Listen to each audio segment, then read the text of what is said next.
Bonjour paysans et paysannes de Côte d'Ivoire, bonjour paysans et paysannes d'Afrique. Je suis Marcel Tia, président du Conseil national des syndicats agricoles de Côte d'Ivoire, le CONASASI, et membre du Conseil de gestion des générations Brice Plus, chargé des coopératives agricoles en Afrique. Nous sommes aujourd'hui lundi 17 mars 2025, fidèle à notre rendez-vous de tous les lundis. Et aujourd'hui, nous sommes venus pour dénoncer les conditions inapproprié de certains acteurs de la filière café-cacao quant au processus de mise en place de l'interprofession café-cacao en Côte d'Ivoire. Certains acteurs de la filière café-cacao trompent des paysans et même des chefs traditionnels et les font convoyer souvent vers leur lieu de réunion pour leur faire croire qu'ils sont envoyés par le Conseil café-cacao, soit par le ministère de l'Agriculture, pour leur faire croire qu'ils sont chargés d'un enrôlement des paysans dans le cadre de la mise en place de l'interprofession. Nous voulons rappeler que quant à l'enrôlement des producteurs café-cacao de Côte d'Ivoire, ça c'est l'affaire du Conseil café-cacao, de l'affaire exclusive du Conseil café-cacao.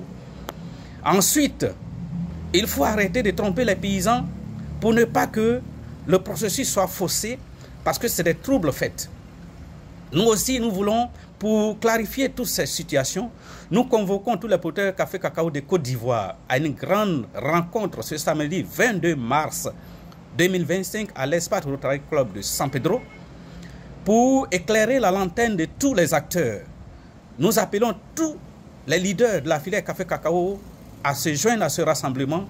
afin de communier et de nous accorder sur la conduite à tenir quant au processus de mise en place de l'interprofession café-cacao en Côte d'Ivoire afin que les paysans ne soient plus bernés, parce qu'aujourd'hui nous ne pouvons plus continuer de confier la filière café-cacao aux aventuriers. Il faut confier la filière café-cacao à des sachants, à des personnes qui sont capables de conduire les paysans à un avenir meilleur que de confier la filière café-cacao à des gens déjà qui commencent à tromper les paysans en leur faisant croire qu'ils sont chargés de les enrôler alors qu'ils n'ont aucune autorisation officielle de faire cet enrôlement-là. Nous voulons interpeller tous les paysans et paysannes de Côte d'Ivoire. Car ce qu'on sache, l'autorité de régulation qui est le Conseil café-cacao ne nous a pas encore informé qu'il doit avoir un enrôlement des producteurs café-cacao de Côte d'Ivoire.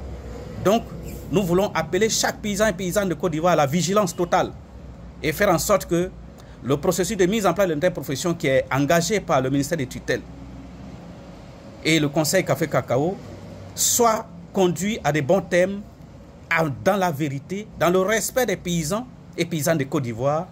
pour que la filière café-cacao, qui a tant souffert, puisse retrouver vraiment le sourire et que les paysans de Côte d'Ivoire puissent commencer à bénéficier du fruit de leurs efforts pour tous les efforts qu'ils fournissent à l'État de Côte d'Ivoire jour et nuit. Je vous remercie et à lundi prochain.